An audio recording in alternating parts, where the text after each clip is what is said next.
All right. The execution factor, the one skill that drives success, by Kim Perrell.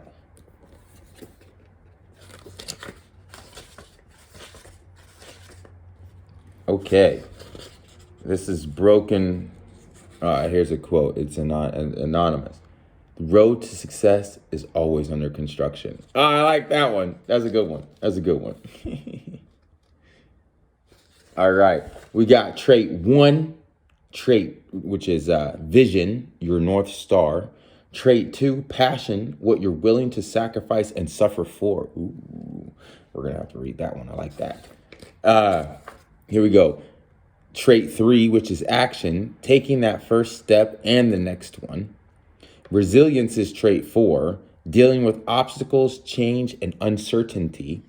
And trait number five is relationships, having the right people in your life. No, no. I mean, those are all good chapters. However, I like the what are you willing to sacrifice and suffer for, right?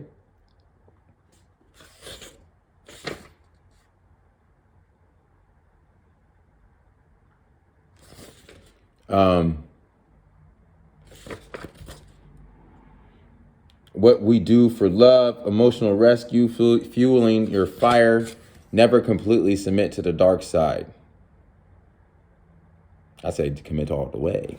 103. Let's see what they're talking about there. See if I agree or we agree to disagree. Never completely submit to the dark side. My dad spent 30 years in Portland, Oregon, chasing his dream of rehabilitating houses to restore neighborhoods to the family communities they had once been. He built 300 homes, which together would be worth close to 100 million today. If he hadn't sold all of them over a 15 period to fund his new vision for changing the face of elder care. Unfortunately, that elder care venture proved to be more difficult and costly than he had originally planned. A long-term vision often requires a degree of faith and risk to go with your pain and suffering, especially if it involves creating or reinventing a market for a product or service. The lesson is that my dad's passion blinded him to this risk. Just as he does when he gambles, he kept going even when prudence said to stop and take a step back and reevaluate. He just kept going, never realizing how deep he had gotten. He ended up selling all his homes to fuel his passion and fund his new vision. My dad never saw how deep he was going and how it was affecting more than his financial security. It was affecting his entire life, including his family, including us, his family. It was as if he had stepped into a quicksand. He loved all of us, but he had gotten consumed by the dark side of passion. Okay, I see it. We are agreeing. We're not disagreeing. We are agreeing.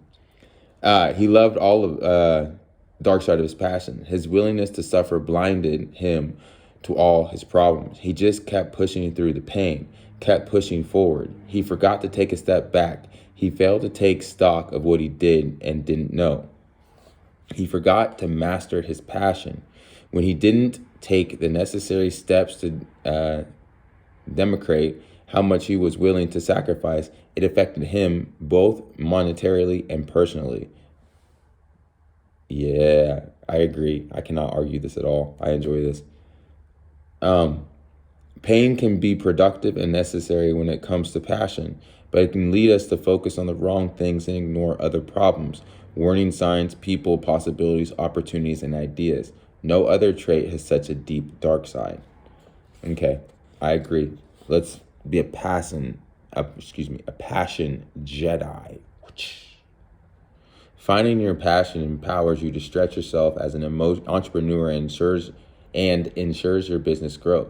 It's an emotional force that can be harnessed for incredible success. That strong emotional connection to your goals and dreams is a powerful drive, but it can also result in inflexibility, an inability to adjust and correct course. People who lead with passion can struggle to keep their goals in mind and tend to take setbacks personally.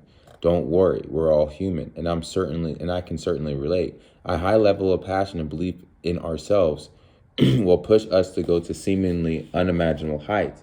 But we must make sure our passion does not inhibit or blind us at the same time to realities or to the need to adapt and evolve. There are plenty of examples of brands and companies that have collapsed or struggled because their passions blinded them to the market's reality and they failed to adapt.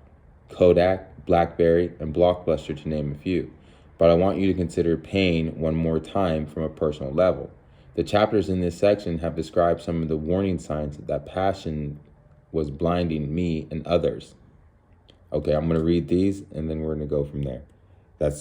I enjoy this book makes it to the second stage where I'm going to read the whole thing and then probably, do a little class on it.